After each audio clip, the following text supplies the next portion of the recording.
नमस्कार, आप देख रहे हैं आज तक। आपके साथ मैं हूं सईद अंसारी। स्वागत है आपका मुंबई मेट्रो में। एनसीपी के नेता शरद पवार ने भगत सिंह कोश्यारी पर निशाना साधते हुए कहा कि उनके पास कंगना रनौत से मिलने का समय है, लेकिन किसानों से नहीं। दरअसल मुंबई में आज महाराष्ट्र के किसानों ने मार्च निकाला था। किसानों का दावा था कि महाराष्ट्र के राज्यपाल भगत सिंह कोश्यारी ने किसानों के प्रतिनिधिमंडल को मिलने के लिए समय दिया था, पर वो उनसे बिना मिले ही गोवा के लिए निकल गए। कोश्यारी गोवा के भी राज्यपाल हैं। हालांकि राजभवन ने किसानों के दावे से साफ इनकार कर दिया।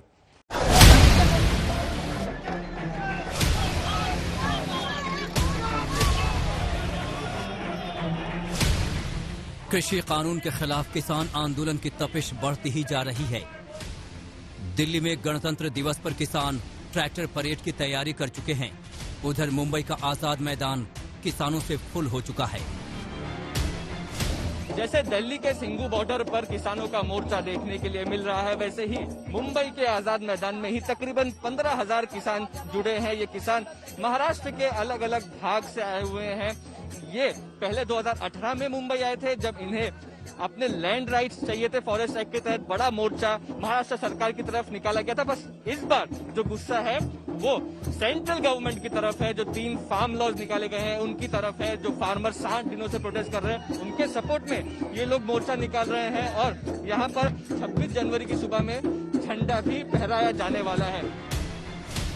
महाराष्ट्र के नासिक और दूसरे हिस्सों से हजारों किसान पैदल चलकर मुंबई पहुंच गए हैं। मोदी सरकार ने किसान विरोधी कानून बनाए हैं, तब से हम लोग यहाँ ये कानून वापस होना चाहिए। किसान के विरोधी कानून है ये, किसान विरोधी कानून मोदी जी ने वापस लेना चाहिए, इसलिए हम यहाँ मुंबई में आए हैं। मुंबई के आजाद मैदान में किसानों की एक बड़ी रैली बुलाई गई, जिसे एनसीपी प्रमुख शरद पवार ने संबोधित किया। आजाद मैदान से किसानों ने मुंबई में राजभवन की ओर कूच किया। राज्यपाल भगत सिंह कोश्यारी को ज्ञापन देने के लिए राजभवन की तरफ बढ़े, लेकिन मुंबई के मेट्रो सिनेमा के पास 1 घंटे से ज्यादा चली नोकझोंक के बाद पुलिस ने उन्हें रोक दिया और गुस्साए किसानों ने महाविकास अघाड़ी नेताओं की मौजूदगी में ज्ञापन को फाड़ दिया। से आपने ये लॉज पास किए थे, सबने देखा था, सबने पार्लियामेंट के दृश्य देखे थे, जिस तरीके से राज्यसभा में उसको बुलडोज करके पास किया गया है और कानून बनाया गया है। सुप्रीम कोर्ट ने भी अपना इस पे जजमेंट सुनाया, उसने होल्ड रख दिया है। मैं मानती हूं कि फार्मर्स को सही तरीके से उनकी सुनवाई होनी चाहिए और ना कि ये फीलिंग होनी चाहिए कि जो हमने कहा वही सही, जो आप कह रहे हैं आपको ना समझ है, ना कोई सोच है और आपको कोई उकसा रहा है, कोई आपको भड़का रहा है। तो आज जो महाराष्ट्र के भी किसान यहाँ पर आए हैं, वो एक बहुत बड़ा संदेश लेकर आए हैं कि आज जो सत्ताधारी सरकार है केंद्र में, इस तरीके का अगर अहंकार रखेगी तो अहंकार तोड़ने का काम हमारे किसान भाई बहन करेंगे। लेकिन जैसे ही किसानों को शरद पवार जैसे नेताओं ने संबोधित किया, बीजेपी ने फौरन धावा बोल दिया। देवेंद्र फडणवीस ने कहा कि अब तक महाराष्ट्र में कोई भी किसान आंदोलन नहीं हुआ है। कुछ पार्टियां किसानों को गुमराह कर रही हैं, उनको किसानों का कोई भी समर्थन हासिल नहीं है। फडणवीस ने कहा कि कांग्रेस और एनसीपी की सरकार ने साल 2006 में कॉन्ट्रैक्ट फार्मिंग का कानून लाया था। राज्य में आज भी यह कानून चलता है, लेकिन केंद्र में नहीं। कांग्रेस एनसीपी की दोगली नीति है, इसका सीधा नुकसान जनता को हो रहा है। हम आपको बता दें कि ऑल इंडिया किसान सभा की महाराष्ट्र इकाई ने रविवार को कहा था कि प्रदर्शनकारी बाद में राजभवन तक मार्च करेंगे और अलग अलग मांगों को लेकर राज्यपाल बीएस कोश्यारी को ज्ञापन सौंपेंगे, लेकिन राज्यपाल मुंबई में नहीं है। मुंबई से मुस्तफा शेख के साथ आज तक ब्यूरो। एक नाबालिग बच्ची के यौन शोषण के मामले में बॉम्बे हाईकोर्ट के नागपुर बेंच के फैसले पर बहस चल गई है। फैसले के खिलाफ राष्ट्रीय महिला आयोग अब सुप्रीम कोर्ट जाएगा। बॉम्बे हाईकोर्ट की नागपुर बेंच ने यौन हमले के एक मामले में फैसला दिया है कि पॉक्सो कानून यानी protection of children from sexual offences act के तहत यौन हमले की श्रेणी में नहीं आता है, क्योंकि इस दौरान शारीरिक संपर्क यानी स्किन टू स्किन कांटेक्ट नहीं हुआ। स्किन टू स्किन कांटेक्ट तभी होगा जब आरोपी लड़की का टॉप उतारता या फिर अपने हाथ उसके टॉप के अंदर डालता।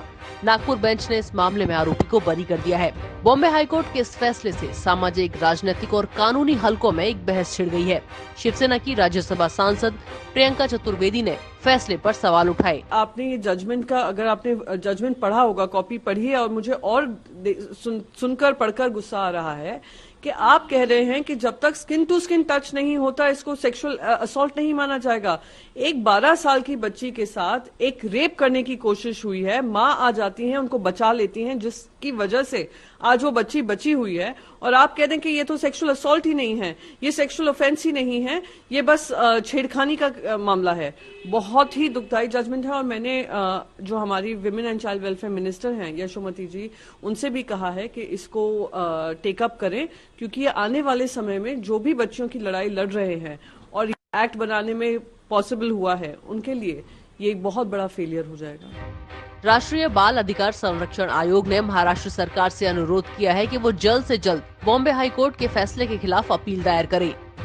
ये मामला 2016 का है। 39 साल का सतीश बंधु रागड़े नाम का शख्स 12 साल की बच्ची को अपने घर ले गया था। जब बच्ची घर नहीं लौटी तो उसकी मां उसे ढूंढने के लिए निकली। मां ने बच्ची को रागड़े के घर पाया। बाद में बच्ची ने मां को बताया कि रागड़े उसे अमरूद देने के बहाने से अपने घर ले गया था। बच्ची की मां ने इसके बाद तुरंत पुलिस केस दर्ज कराया था। इस मामले में निचली अदालत ने आरोपी को दोषी करार दिया था। आरोपी ने निचली अदालत के फैसले के खिलाफ बॉम्बे हाईकोर्ट की नागपुर बेंच में चुनौती दी। दिल्ली महिला आयोग की अध्यक्ष स्वाति मालीवाल ने भी इस फैसले को हैरान करने वाला बताया है और कहा है कि ये फैसला बलात्कारियों को नाबालिग लड़कियों के यौन उत्पीड़न के लिए लगभग लाइसेंस देने जैसा है। इस पर तत्काल पुनर्विचार करने की जरूरत है। राष्ट्रीय महिला आयोग का भी कहना है कि वो बॉम्बे हाईकोर्ट के इस फैसले के खिलाफ सुप्रीम कोर्ट जाएगा। विद्या, मुंबई, आज तक।